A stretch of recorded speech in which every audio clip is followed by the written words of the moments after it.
Pemirsa Metro TV Lampung, kita kembali dalam Lampung Economic Summit 2023. Mungkin dari Bapak Kusnardi juga bisa disampaikan program-program yang dilakukan oleh Dinas Ketahanan Pangan tentunya untuk menjaga produktivitas pangan di Provinsi Lampung. Terima kasih Mbak Dian. Jadi kalau berbicara pangan tentunya juga bukan hanya di tanaman pangan ya, tapi juga di situ ada peternakan, ada perikanan, ada termasuk juga kehutanan. Tadi Pak Gunur menyinggung kehutanan itu perannya penting loh dalam penyediaan air. Nah, secara umum saya ingin menyampaikan bahwa ada beberapa program yang terkait dengan program peningkatan produksi pertanian lah ya. Pertama adalah perbaikan dan pengembangan sarana prasarana pertanian. Ini menyangkut infrastruktur, irigasi, jalan desa ya kita kembangkan juga baik didanai oleh APBN maupun APBD, termasuk juga pemanfaatan daerah rawa. Ini perlu infrastruktur yang lain daripada lahan biasa. Mereka biasanya kalau di sawah kita irigasi, kalau daerah rawa drainase ya untuk membuang air yang berlebih dan menyimpannya pada waktu musim kemarau sehingga ketersediaan tetap terjaga di sana. Kemudian juga program lain adalah untuk Alsintan, pengadaan alat mesin pertanian. Ini tantangan bagi kita sebenarnya, bahwa kita sering mendengar bahwa petani kita sudah tua, anak-anak muda sudah tidak ingin lagi bermain di pertanian karena kotor, jorok, lumpur dan sebagainya. Nah ini kita jawab dengan penggiatan atau intensifikasi untuk pemanfaatan alat dan mesin pertanian. Di samping kita bisa lebih efisien dalam usaha tani, juga meningkatkan gengsi petani, ya, bahwa petani itu tidak selamanya macul di kebun, di sawah segala macam yang kelihatannya kumuh, enggak, buka baju enggak, mereka tuh gagah sebenarnya kalau pakai Alsintan. Dan kita banyak sekarang mengantisipasi itu. Dari pusat juga ada program taksi Alsintan, mungkin gambarannya seperti inilah kalau di sini itu apa Grab, Gojek dan sebagainya, kita juga ya kan kita kembangkan seperti itu ya, taksi Alsintan, kita kasih kredit melalui KUR, beberapa anak muda atau kelompok-kelompok usaha untuk mempunyai lah atau memiliki melalui kredit untuk itu Alsintan kita manfaatkan. Jadi itu merupakan solusi jawaban memang secara bertahap lah. Selain itu juga kita ada perbaikan mutu benih. Lampung ini benihnya sudah mandiri, sampai Aceh benih padi itu dari Lampung ya kan? Untuk padi ya kita sudah mandiri. Dan karena benih gini, benih itu kan kalau padi bisa dipakai untuk 3 kali tanam. Beda dengan hibrida ya, kalau hibrida di jagung biasanya dipakai cuma sekali aja. Nah, itu memang kita sedang kembangkan juga perbenihan jagung hibrida. Tapi kalau benih padi kita sudah mandiri, bahkan sudah ekspor kemana-mana. Dan kita tingkatkan dan kita kembangkan sesuai dengan kondisi di lapangan masing-masing. Pengurangan penggunaan pupuk buatan ya, dengan terus berkampanye pada kawan-kawan petani ya, peningkatan kualitas lahan dengan pemanfaatan pupuk organik dan pembenah tanah lainnya ya, sehingga pupuk yang diberikan lebih efisien dan tata cara pengolahannya. Penyuluhan kita tingkatkan juga. Nah, ada beberapa masalah yang di depan mata kita katanya juga, ya mudah-mudahan nggak ketemu lah, yaitu masalah ke depan kita dihadapi oleh El Nino, ya. Mudah-mudahan kita enggak lah.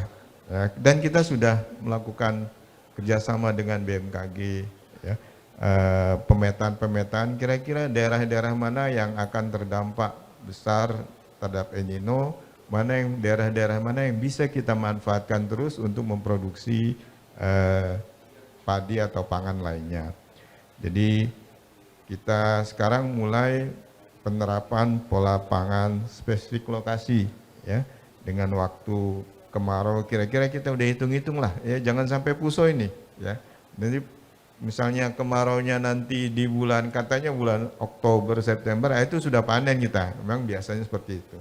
Kita juga melakukan pemetaan. Kita sudah ada peta iklim. Memang biasanya ada peta iklim, namanya di klasifikasi iklim tuh istilahnya ya, ada all demand, ada segala macam.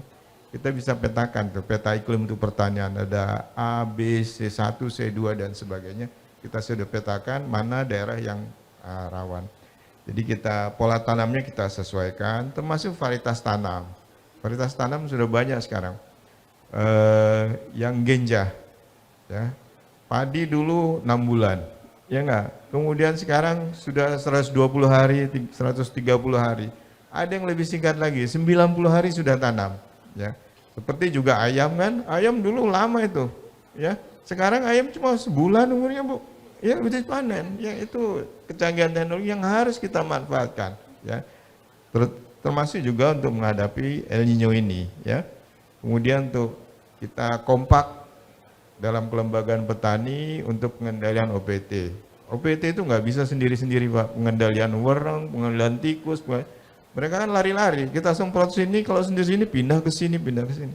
Kita gropyokan. Nah ini kelembagaan pertanian ini kita giatkan. Gropyokan, jangan sedikit jemprot lah ya. Kalau kemarin kita ngobrol dengan rektor IPB, ya enggak, kenapa Pak sekarang dia menanya ngetes juga Pak Budi ya Bu Mbak Dia, kenapa sekarang banyak orang-orang melambai ini? Karena kebanyakan pestisida katanya, ya enggak, itu kurangilah pestisida itu, ya enggak, melambai itu laki-lakinya, kalau perempuan mah melambai itu rayuan Pulau Kelapa, tapi kalau laki-laki melambai, waduh ya. Jadi kita kurangi penggunaan pestisida Bu dengan itu. Kemudian juga kita informasikan kepada kawan-kawan di lapangan, petani, bahwa ini siap-siaplah ya untuk El Nino. Pak Gubernur itu kemarin juga diundang oleh Pak Menteri, hanya 9 provinsi yang merupakan potensi andalan pangan yang diundang oleh Pak Menteri dalam rangka penyiapan kita menghadapi El Nino ini. Ya alhamdulillah dia juga membuat demplot di Lampung ya 1000 hektar. Yang lebih penting adalah ya itu kita menjaga air ya, hemat air, teknologi hemat air karena akan kekeringan. Beberapa teknologi kemarin kita di Penas ya, saya melihat ada teknologi Haston atau Salibu ya. Sebenarnya itu bisa juga kita kembangkan sejauh kita ada potensi air, kita bisa kita laksanakan. Jadi 1 kali tanam bisa panen 4-5 kali ya. Jadi sangat singkat waktunya dan lebih hemat. Kalau di Lampung kita juga sudah melaksanakan program IP 400. Jadi lahan sawah itu setahun ditanami 4 kali ya, dengan pemanfaatan teknologi, alat mesin pertanian dan petani yang luar biasa. Alhamdulillah di beberapa lokasi sudah bisa dilaksanakan ya. Nanti kita akan kembangkan terus di Provinsi Lampung. Mudah-mudahan ya kita optimis juga menghadapi El Nino ini. Ya. Kita harus optimis pastinya ya, apalagi tentunya dengan perkembangan teknologi. Bicara tentang teknologi, ternyata salah satu tema penting dalam GNPIP ini adalah digitalisasi dan hilirisasi pertanian. Begitu ya Bapak Budiono. Boleh disampaikan Pak, bagaimana implementasinya, baik secara nasional maupun ternyata di Provinsi Lampung sendiri? Baik, terima kasih Mbak Dian. Jadi sebelum menjawab itu saya nyambung dulu yang punya Pak Kus sampaikan tadi mengenai makin sedikitnya jumlah petani di kalangan generasi muda. Jadi saya ingin lapor kepada Pak Gubernur pagi ini bahwa tadi sebelum saya ke Novotel ini jam 9 saya menandatangani pemberian beasiswa kepada siswa SMK Pertanian di Lampung. Jadi walaupun belum banyak, 20 siswa kali 750.000 sebulan, kalikan 12 bulan, memang belum banyak dibanding Unila dan lain-lain. Tapi ini adalah wujud konkret kita untuk membantu agar SDM pertanian kita bisa lebih maju. Paling tidak dari sekolah yang sudah ada, ini bisa kita inikan. Jadi ini adalah satu-satunya di Indonesia belum ada BI memberikan beasiswa kepada SMK pertanian. Biasanya universitas, dan memang di kita universitas Pak. Jadi pagi tadi sudah saya tanda tangani untuk pemberian itu.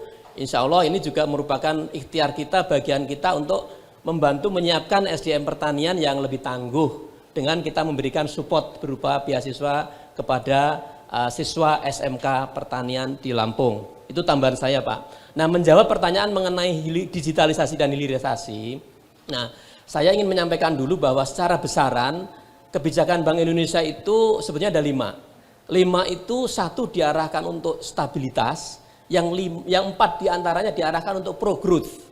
Yang stabilitas adalah kebijakan moneter untuk memastikan bahwa moneter stabil, dan yang pro growth ini ada yang terkait kebijakan makroprudensial, kebijakan terkait dengan digitalisasi sistem pembayaran, kebijakan yang terkait dengan pengendalaman pasar uang, kemudian juga kebijakan yang terkait dengan kebijakan yang terkait dengan pembiayaan ekonomi hijau. Nah, jadi 4 kebijakan ini dimaksudkan untuk memulihkan ekonomi biar cepat pulih. Nah, terkait dengan 2 hal, digitalisasi dan hilirisasi, pertama tadi mempertimbangkan bahwa kita mesti mengarah kepada pertanian presisi.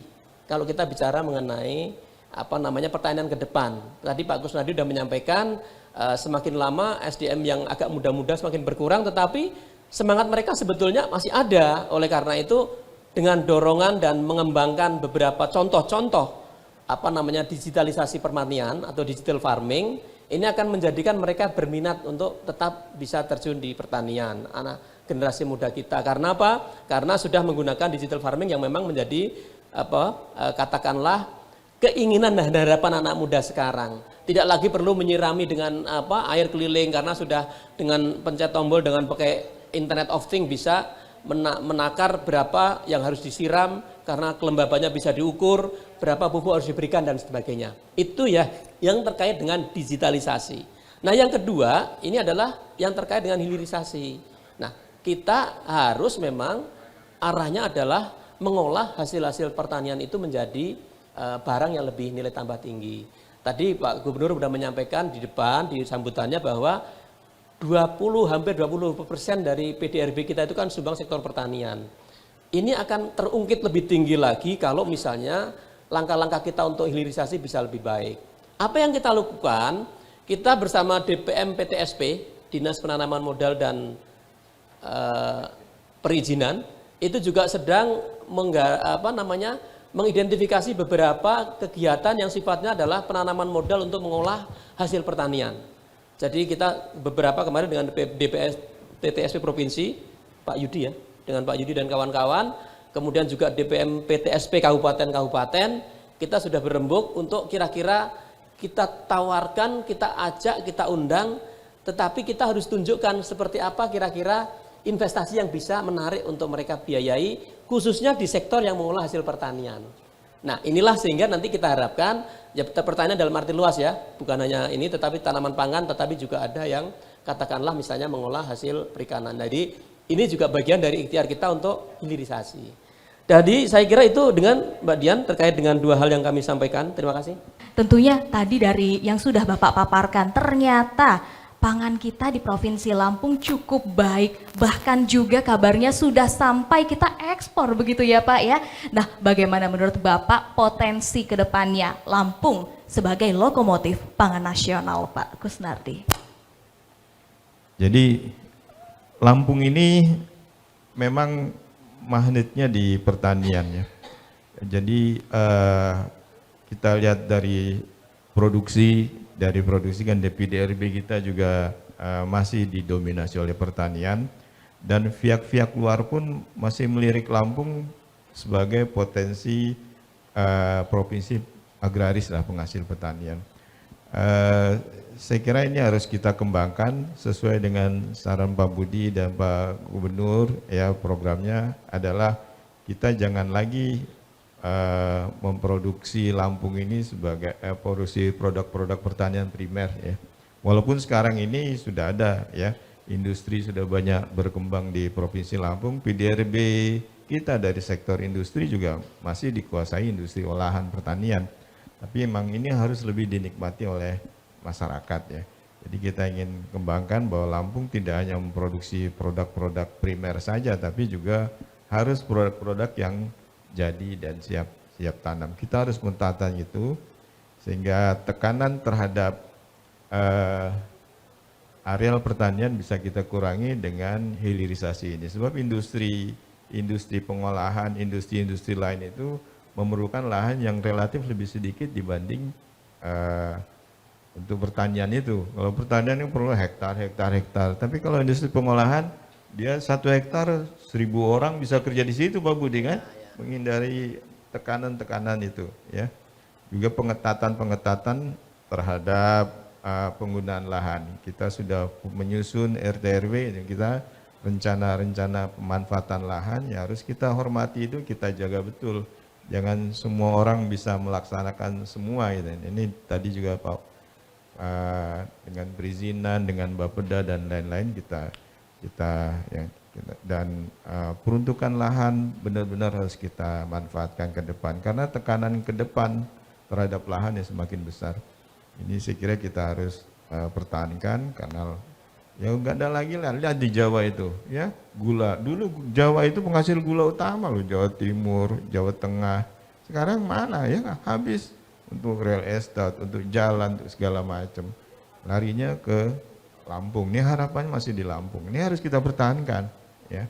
Jangan sampai ya ada penggunaan lain walaupun secara kasat mata nilai ekonomis misalnya dalam jangka pendek bisa lebih tinggi ya, tetapi ini saya ngeliat kemarin ini hasil saya jalan, saya sengaja ke Padang tuh naik mobil yang saya izin Pak Gubernur, saya ingin melihat itu apa sih yang dilakukan orang-orang mulai dari Sumsel, Jambi itu, saya lihat di Sumatera Barat ya, mereka di bawah tanahnya itu emas loh Bu, emas batu bara, tapi ada nih Pak ditunjukin bekas tambang emas ditutup karena di pinggir sungai.